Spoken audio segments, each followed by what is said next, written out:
അസ്സലാമു അലൈക്കും വറഹ്മത്തുള്ളാഹി വബറകാതുഹു. പ്രിയപ്പെട്ട സഹോദരന്മാരെ,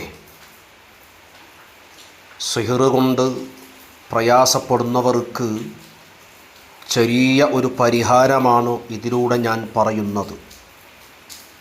നിങ്ങൾ ചെയ്യേണ്ടത്, കിണർ വെള്ളം ഒരു പാത്രത്തിൽ എടുക്കുക.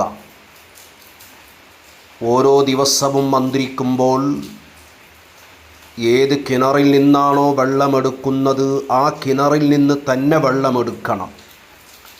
ഓരോ ദിവസവും മന്ത്രിക്കണം. ഓരോ ദിവസവും മന്ത്രിക്കുന്ന വെള്ളം കുടിക്കണം, അതിൽ കുളിക്കണം. 2 നേരം കുടിക്കുകയും 2 നേരം കുളിക്കുകയും വേണം. മന്ത്രിക്കേണ്ടത്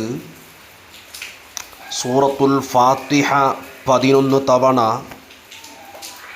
സൂറത്തുൽ ഇഖ്ലാസ് 11 തവണ, സൂറത്തുൽ ഫലക്ക് 11 തവണ, സൂറത്തുൻ നാസ് 11 തവണ, സൂറത്തു യാസീൻ 1 തവണ, സലാമുൻ ഖൗലൻ മിർ റബ്ബിർ റഹീം 818 തവണ.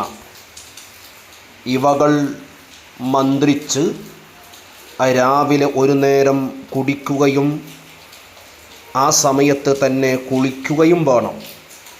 അതേപോലെ രാത്രിയും ഈ വെള്ളം കുടിക്കുകയും അതിൽ കുളിക്കുകയും വേണം. ഇങ്ങനെ തുടരെ 21 ദിവസം നിങ്ങൾ ചെയ്യുകയാണെങ്കിൽ സിഹറിൻ്റെ പ്രയാസങ്ങൾ മാറിക്കിട്ടുന്നതാണ്. കുളിച്ചു കഴിഞ്ഞാൽ 2 റക്അത്ത് സുന്നത്ത് നിസ്കരിക്കുക. ആ സമയത്ത് മനസ്സിൽ കരുതണം, പടച്ചോനെ, ഞാൻ പരിശുദ്ധ ഖുർആന് കൊണ്ടാണ് ചികിത്സിക്കുന്നത്. ഈ ഓതിയ ഖുർആനു ശരീഫിൻ്റെ ബറക്കത്ത് കൊണ്ട് എൻ്റെ ശരീരത്തിൽ കയറിയിരിക്കുന്ന എല്ലാ പൈശാചിക ഉപദ്രവങ്ങളും രോഗങ്ങളും മാറ്റിത്തരണേ അല്ലാ എന്നു പറഞ്ഞ് 2 റക്അത്ത് സുന്നത്ത് നിസ്കരിച്ച് അവിടെ തന്നെ ഇരുന്ന് 100 തവണ ബിസ്മില്ലാഹിർ റഹ്മാനിർ റഹീം എന്ന അള്ളാഹുവിൻ്റെ തിരുനാമം ചൊല്ലി കയ്യിലൂതി ശരീരം മുഴുവനും തടവുക. ഇൻഷാ അല്ലാഹ് 21 ദിവസം നിങ്ങൾ ഇത് തുടരുകയാണെങ്കിൽ വലിയ മാറ്റം അള്ളാഹു തരും. അള്ളാഹു പ്രയാസപ്പെടുന്നവരുടെ എല്ലാ പ്രയാസങ്ങളും നീക്കിത്തരട്ടെ. നമുക്ക് അള്ളാഹു സലാമത്ത് തരട്ടെ. അസ്സലാമു അലൈക്കും വറഹ്മത്തുള്ളാഹി വബറകാതുഹു.